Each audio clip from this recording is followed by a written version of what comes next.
Hello, this is Paula with 'Cause Thrift Happens, and I thought this would be a really fun kit to review because this was an epic failure. And so I just think it's really good to show the highs and the lows and be very transparent and honest that not every single kit I send in is a winner. Majority of them at this point do really well, but especially I would say within the first maybe 5 to 6 months, I was really still learning and understanding. Plus, I was depleting inventory from my reselling business and just sending it to ThredUp. And with that, I wasn't being very strategic and I wasn't being very thoughtful about the seasons. I was just sending in what I thought was a good brand and what could be a good payout. So again, this is going to be a good one to review. I sent it in, let's take a look, at the end of May, and it got processed so fast. I miss these processing times.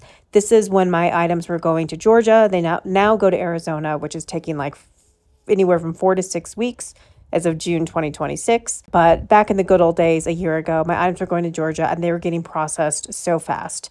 So for this kit, I sent in 41 items. 3 got returned. Actually, at this point in time, I wasn't doing the returns because, like I said, a lot of items were getting selected, and so I didn't have to really worry about purchasing that $4.99 reassurance return fee to have my items sent back to me the way I do now because they go to Arizona.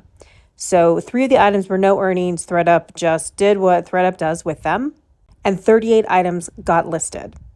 So as I've mentioned in a previous video, I know now that my average cost of goods was $4.85 in 2025 when I'm looking at it kind of overall at the whole year. And that includes my reclaim fees. So I paid about $199 for these 41 items and I made $180. So right there, that's a loss. And so I'm going to go through, and some ended up doing okay, but what you'll see today are brands I wouldn't even send into ThredUp because they just don't sell fast enough and the payout just isn't high enough. But I do know that now that I didn't know a year ago. And again, that's why I share all this information with you so that you have that extra leg up. You have a little bit more knowledge going into it and you can avoid some of the mistakes that I made early on. Okay, so let's take a look at the items that sold. And what you'll notice right away is that I was sending in sweaters. And not to say that you can't send in sweaters, you just don't make as much. And as you can actually tell with this first sweater, it's a smart wool sweater. I can tell just by the date alone that this sweater got purchased and returned and then got purchased again. So when it actually ended up selling was in the fall. And so thankfully with returns on that second go around, when it sold a second time, I got paid immediately after the item shipped.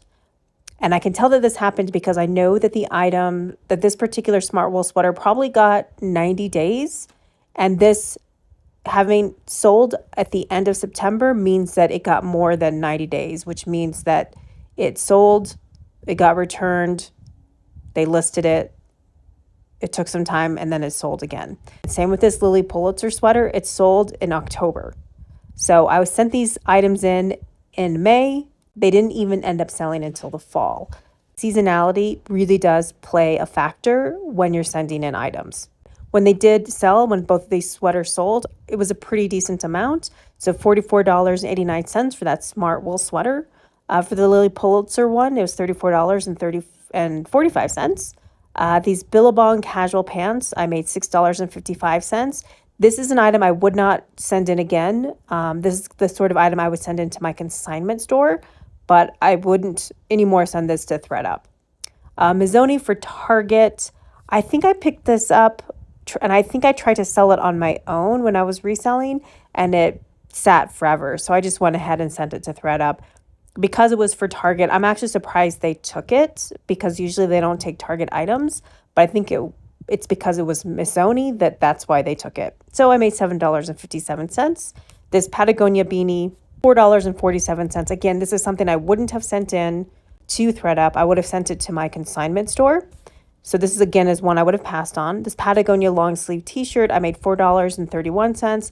Again, another item I would have sent to my consignment store and not sent to ThredUp.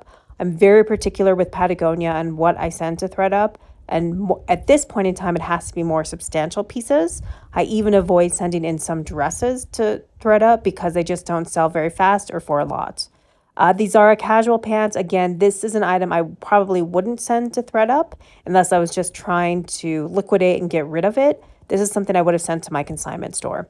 And Taylor Loft, this actually did pretty well. I'm kind of surprised looking back at this because it's Loft. Usually Ann Taylor Loft doesn't get listed for as high, and it just doesn't sell for as much. So $23.60 is actually not too bad.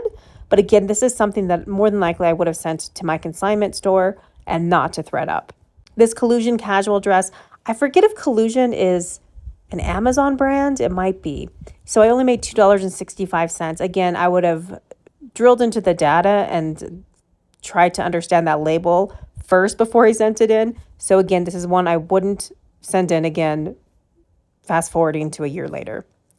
This unbranded coat, I don't even remember what this was, but I made $15.99. I do at times like sending in Life is Good, only because if it's a long sleeved shirt, and maybe not a t-shirt, Life is Good does sell pretty fast. You don't make a lot, as you can see. You make anywhere from maybe $2 to $5, but it always sells. In every single kit, it always sells no matter the size. So that's just something to think about. If you're just trying to fill a box up and get your 30 pounds in, if you happen to have a Life is Good shirt, I don't think it's a bad idea to send it in, just knowing that you're not going to make a lot. For me, I would send this to my consignment store. These Nicole Miller New York jeans, I made $21.36. This probably is something I would send in again. If it's a more modern style, I would definitely send this brand in to ThredUp today. And this Free People denim jacket, this is another one I would send in because it's Free People. It's a little bit more substantial. I made $34.44. That's not too bad. It did take a little bit of time to sell, but that is one that I would send in. So let's go ahead and take a look at the expired items just so you can get a feel for what I was sending in a year ago at this time that I chose not to reclaim for obvious reasons. Vince short sleeve t-shirt, it just wouldn't have been worth it for $6.65, which in the state of Colorado is how much I spend to reclaim an item. So that wouldn't have been worth it. So that makes sense. This is it Atelier and Other Stories? I always forget how you pronounce that brand. Casual dress. Again, that's one that I probably would send to my consignment store. That's not one I would send to ThredUp. We the Free. Again, I would send this one to my consignment store. I wouldn't send this one to ThredUp. These Joe jeans, clearly you can tell they were skinny jeans. So that's probably why they didn't sell. And super okay having let those expire. Today, I would not have picked these up. This Club Monaco romper. Club Monaco actually can do pretty well at ThredUp. They do price it decently, and people do pick up Club Monaco because it actually is an expensive brand. So this is one I probably would have sent to my consignment store first. If it made it through 6 weeks there and didn't sell, I would maybe send it to ThredUp and definitely wouldn't have reclaimed it. But that's one I would maybe send back in. This We the Free long sleeve Henley, again, I would have sent that to my consignment store first. Free People overall can sell on ThredUp, but you definitely don't make a lot for it. So anything that's labeled sort of a cocktail dress, blazer, jacket, that kind of a thing, you can make an okay amount. An okay amount, I would say, could be $30. And then if they label it as a cocktail dress and it's more interesting, up to $100. Other than that, I really try to steer clear of Free People anything. Any of the Free People lines I try to steer clear of. These Talbot's dress pants, and again, let me just state that most of these items, if not all of them, I got at the bins. So these Talbot dress pants, I probably would send them in again in the future if it was fall time, if it was a good size, if it was a modern style, and if it was 100% wool. That's kind of how I look at any particular mall brand. And if I were to pick it up and send it again, and if it's Talbot's, I'd probably only send it in if I picked it up at the bins. J. Crew Factory, I don't send in J. Crew Factory at all anymore. That would have gone to my consignment store. This Talbot's kimono, I'm not sure. Again, it would have to be an interesting piece. This one obviously isn't. So that's not one I would have sent back in, I would say, today. And this Eddie Bauer casual skirt, this is one I would have sent to my consignment store and it probably would have sold pretty well. This White House Black Market blouse, I don't know why it says 3/4 sleeve. It's clearly long sleeved. Again, this is an item I would pick up only at the bins. And it's a really pretty floral print. And I would definitely send this to ThredUp. I might send it to my consignment store first. The Joie sleeveless blouse, if it was 100% silk, Joie does get priced higher at ThredUp than pretty much anywhere else. So I would maybe have tried this at my consignment store, but this is one I would still pick up to this day if it was 100% silk and if I got it at the bins. We already talked about We the Free. These Good American casual pants, they look kind of like they're maybe joggers. Good American is a brand I would send to ThredUp, but I like to stick more to their jeans. That's kind of my preference now. And again, a more modern style. So this is probably something I wouldn't pick up to send to ThredUp today. These Banana Republic dress pants, 100% I would pick these up today. I would even pay up for them at the bins if they were wool. So for me, I probably actually should have reclaimed them. If these were 100% wool, this is an item that I probably would have reclaimed. But this style is one that I like to send to ThredUp. And I'll send it in Banana Republic, Madewell, J. Crew, so long as it's the main line and not any of the diffusion, factory outlet, those kinds of brands. So Morgan & Co. is a vintage brand, and this is another example of one that I'm surprised I didn't reclaim this. Some vintage just doesn't do as well at ThredUp. Considering it was a cocktail dress, it might have been priced higher, but I'm just very careful today about sending in vintage brands, especially if they are vintage brands that are currently not sold just retail today. So for example, I did a whole video on this. I believe like Giovanni is vintage, but Giovanni's still sold today. Adriana Papel is vintage. I think they started selling Adriana Papel maybe like in the 90s or 2000s, but it's still sold today. Cachet actually is one that is no longer sold, but can do well. So that's a vintage brand that can do well at ThredUp, especially if it's labeled as a cocktail dress. So you just kind of have to be careful if you're picking up an item that you would normally sell on a traditional online platform that you know could do well, that's very style-based, that doesn't always fit well with ThredUp. So it's a cautionary tale for anybody. So I think this is one of those examples of that. Amanda Smith is another one. I don't know if they make Amanda Smith anymore, but I do know Amanda Smith was big, I think in the 2000s. So they labeled this as a cocktail dress, which is great. It didn't sell, and I think I was okay not claiming that. And I think I'd probably feel the same today. Wilfred, they usually don't price Wilfred very high. And this again is one that I would send to my consignment store first. And if I sent it to ThredUp, I would send it in knowing that for a top like this, I just wouldn't make very much and I'd be okay with that. Banana Republic blazer, if this was 100% wool and a good size, I would probably have reclaimed it. But this is the kind of item I do like to pick up. It's a very traditional, classic career wear piece that anybody would probably, it's somewhat timeless and it's sort of mainline Banana Republic. So today I would pick this up. I would pay up a little bit for it at the thrift store. Definitely pick it up at the bins all day long. We talked about We the Free. This Pilcrow sweatshirt, I mean, it's super out of style with the cold shoulder. So definitely wouldn't pick that up today, regardless of the brand. But I do like sending in Pilcrow pieces to ThredUp. Jeans I do like sending to ThredUp. That's Free People.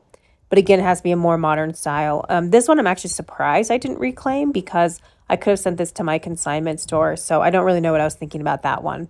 Rag & Bone, that's a good brand, actually. It's an expensive brand, and so ThredUp can price it high. People, I would say, aren't actively looking for Rag & Bone, but if it was Rag & Bone and it was a more modern style, these are skinny jeans. If it was a wide leg, a boot cut, even if it was an older style, I would have reclaimed this and I would also still send it in. I used to just be brand blinded and just send any brand that was designer in my mind in, even a year ago.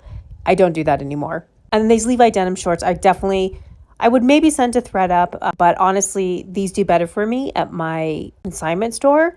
And for anybody who sells to places like Plato's, I know Plato's Closet always takes Levi's denim shorts and they give you a decent amount for them. I think anywhere from like $10 to $15. So that's something to think about, that I would almost try a buy sell trade store, or for me, my consignment store, before sending something like this in to ThredUp. Let's look at the item I reclaimed. I think it's a day. They labeled it wrong. They labeled it wrong. It's a day, ADAY, which is a great brand. So they totally labeled it wrong. That's probably why I didn't sell. So I did reclaim it, and it recently sold. So by the time I reclaimed it, you can see it was at the end of August. And so I think I just held on to it, and then I sent it in, I believe, in April, and it sold. This is, again, a classic example of, it's a white dress going into the fall. The likelihood of it selling is very slim. I think around this time I was kind of beginning to understand the importance of seasonality with ThredUp. This one reclaimed, and I held on to it, and I sent it in at the right time, and then it did sell this year. So that's just a recap of this particular kit, which got a gigantic big L for loser, and that's okay. You know, this is part of the process. I hope all of you learn from my mistakes that I make, so you can make fewer of them, and it's a little bit less of a painful process. But just know, no matter what, you will have winners and you will have losers, and it's okay, because you want to look at everything on average. You want to look at it, as I say, holistically, and you want to look at it as the big picture. The previous kit I showed, I think a couple days ago, was an average kit. I think I made $400. My profit was $262. So when I'm looking at that next to this kit, I still overall, between the two, if I were to average them out, I'm still ahead. And then when you add in more kits along the way, it just adds up. That's the way I like to think about it, is just really big picture, keeping it very macro rather than micro, just staying 10,000 feet above, looking down, not getting attached, not being emotional, looking at the numbers, recognizing when you have losers, learning from those mistakes, and then just not making them again in the future. So anyways, I hope it was helpful to look at a kit that was not successful. And then I'll show you some other ones that, again, are middle of the range, and some that I did really well. It'll just be a good learning experience, I think, for all of you to see how some previous kits have done. So I hope you enjoyed.